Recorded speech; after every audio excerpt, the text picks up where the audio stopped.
This week carries a quieter kind of intensity.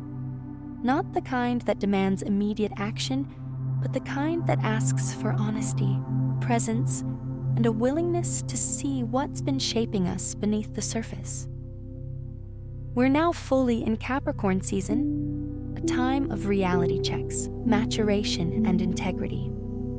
And as the year draws to a close, the astrology invites us not to rush toward resolution, but to refine how we relate to truth, mentally, emotionally, and energetically. Welcome back to Libra Rising, where guidance from the stars meets reflections for the soul. Let's take a look at the astro weather for the week ahead.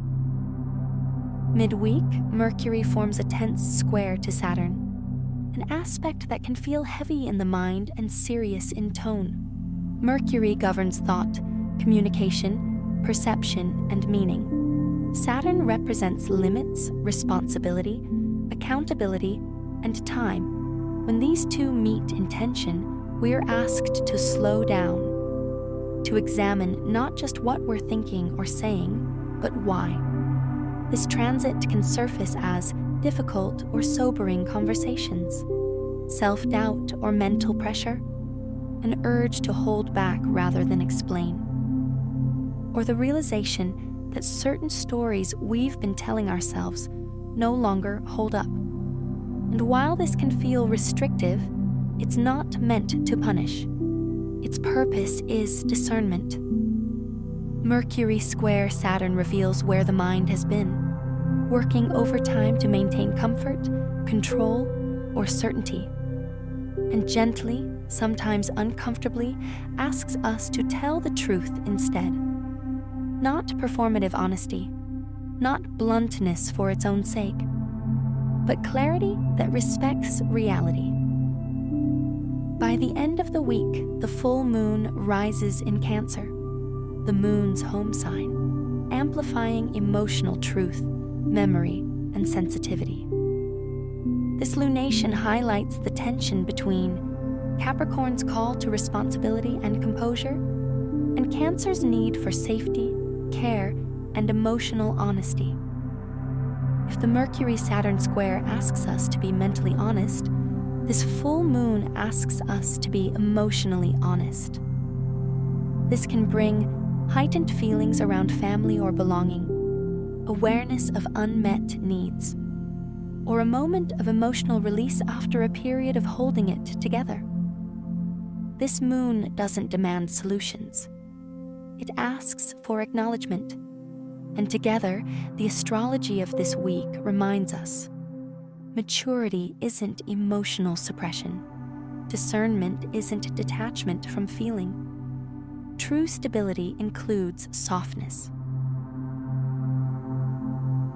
Before we move into the tarot, I want to pause here, because this week's energy feels especially relevant for sensitive nervous systems. While sitting with this astrology for the week's reflections from a highly sensitive soul, I've noticed a familiar tension rising in my own inner world. That edge between truth and timing, between clarity and restraint.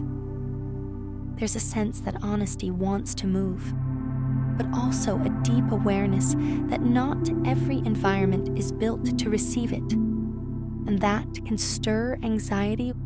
Will I say too much? Will I say too little? Will I betray myself or disrupt the peace? What I'm learning and what this Mercury-Saturn moment is teaching me is that illumination doesn't require confrontation. Sometimes clarity reveals where we're still editing ourselves out of fear, and sometimes it reveals where others remain committed to not seeing. Either way, truth does its work. This week, my intention is not to convince, correct, or convert, but to stay rooted in self-respect, to let humor soften the edges, and to allow detachment to be an act of wisdom rather than withdrawal. Because boundaries don't need to be loud to be firm, and honesty doesn't need to be announced to be real. If you're navigating gatherings, conversations, or inner debates this week, you're not required to shine a flashlight into every dark corner. Sometimes the most powerful clarity comes from knowing when to speak and when to simply stand in your truth and let it speak for itself. For this full moon, I asked the tarot to illuminate how this mental and emotional reckoning may be moving through the body, from survival instincts to spiritual insight. In this 7-card chakra reading, the cards offer awareness rather than predictions. They help us locate where tension is stored and where release is possible. At the root, the 9 of Swords reflects anxiety, mental spirals, and nighttime worries. This speaks to the Mercury-Saturn pressure, fear of saying the wrong thing, fear of consequences, fear rooted in anticipation rather than reality. The invitation here is grounding. The body needs reassurance before the mind can rest. For the sacral chakra, the 7 of Cups, reversed, appears.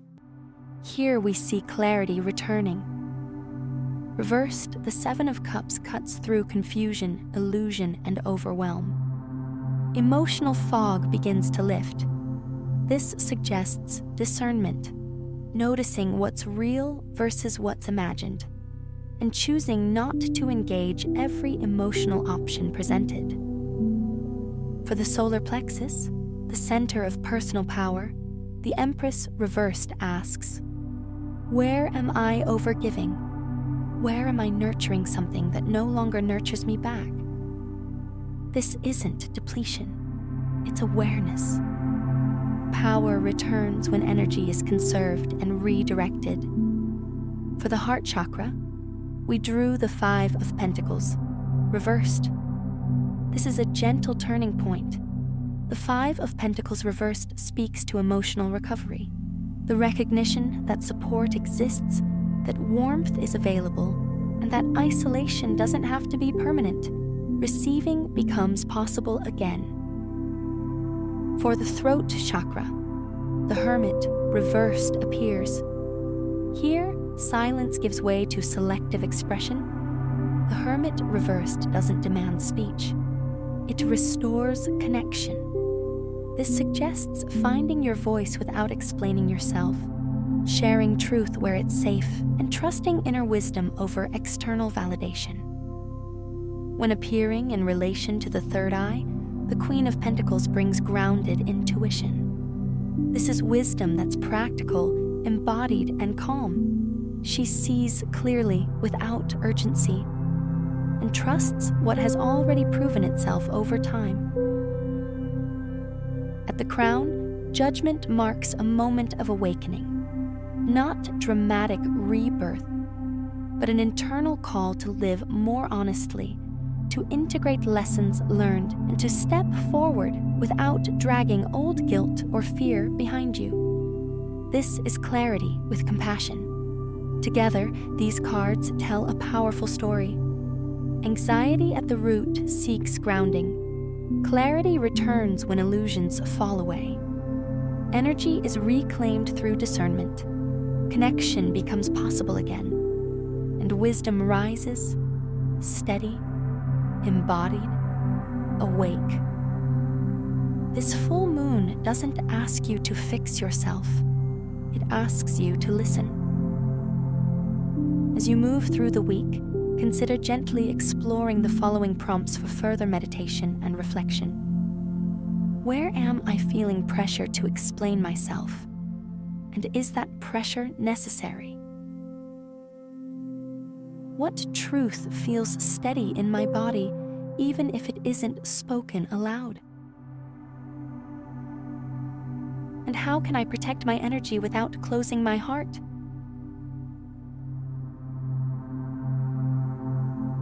Let these be invitations, not assignments. As we move through the week, carry this mantra as an anchor. I release fear that honesty requires conflict, and hold faith that truth can stand quietly, rooted and whole.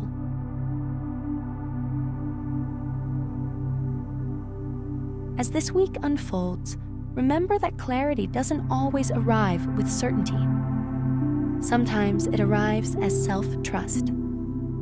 Let yourself move gently where emotions rise, speak carefully where words matter, and rest in the knowledge that not every truth needs an audience. Thank you for spending this time with me.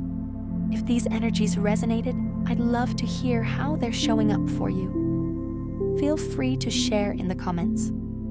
Until next time, may your boundaries be steady, may your heart feel safe, and may this turning of the year meet you with compassion and grace. I'll see you next week.